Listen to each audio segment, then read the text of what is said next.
Brandon Curl, Ben Pakulski going to demonstrate active range of motion for biceps and triceps on this.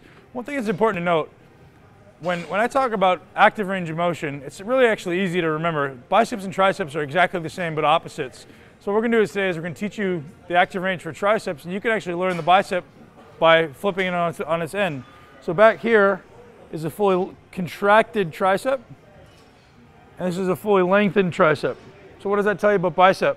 If this is fully lengthened bicep, this is fully shortened bicep, this is fully lengthened bicep. So simple to remember if you remember that they're antagonist muscle groups.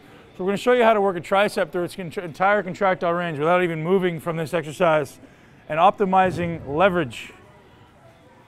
So at the bottom of the range back here, this cable is about 90 degrees to your arm, so it's really, really difficult. We're going to have Brandon do some reps here until he fatigues. Shorten tricep, always work the shortened end of the range first, or optimally we do that. Brandon's going to take a step in. Now you notice when he gets to about the middle of the range, there's a 90-degree angle there. So as you can imagine, at a 90-degree angle, that's going to be most difficult. Whereas if it's here, it's pulling me straight out, so there's not a lot of tension on my tricep. And as that cable gets closer to my body, it actually becomes easier.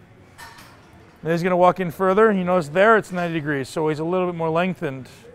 Once he's fatigued there, we're going to have him flip around and now work it from its fully lengthened range. So we've just done 4 exercises in one set and really extended our time under tension. So we're going to maintain that tension on that working muscle, take it through its entire contractile range, and maintain time under tension. Do it, man. Show me how it's done. Brandon's an expert, so we're going to let him run it. So chest is up, abs are really, really tight. Brandon's trying to drive his feet through the floor so he prevents any extraneous movement. Go ahead, extend it behind you. Good, so you notice here, because this is the beginning of the exercise, first set, Brandon is really strong, so he's trying to work his shortest part of the tricep first. When your muscle is shortest, it's weakest, so we want to work that first when we're strong, when we have most energy. As he fatigues it in this shortened range, he's able to step forward and actually continue doing work because now it gets easier in the shortened range. As you can see, now that cable gets kind of close to his arm there.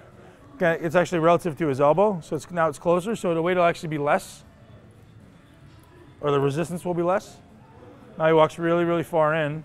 So the exercise is difficult there, and super easy right there. Everybody see that? Super easy because it's super close, really, really easy. And now once Brandon's fatigued there, he's going to spin around and lengthen his tricep above his head. Big step forward. Good. So he's stretched.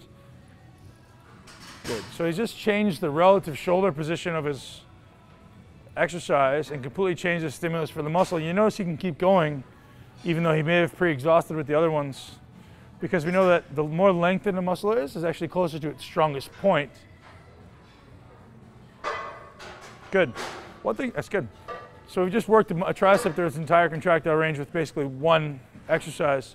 Really, really important to note, when you're training your triceps and your biceps, they're hinge joints, right? This joint only moves like this. So watch out for any type of movements that look like this. I've seen a lot of people doing bicep curls that look like that. Does anything actually happen at my bicep when I'm doing it? It's an external rotation of the shoulder. So you see a lot of guys doing their we call it hammer curls. That really is an external rotation of my shoulders.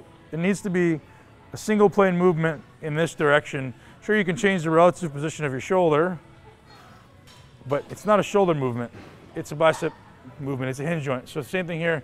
You notice a lot of people on the overhead type stuff, or even on the push downs, tend to do this. And actually there's nothing happening. You got to watch for flexion extension of my elbow joint. So really important. Active range of motion for the working muscle, not some extraneous muscle that we're not really trying to work.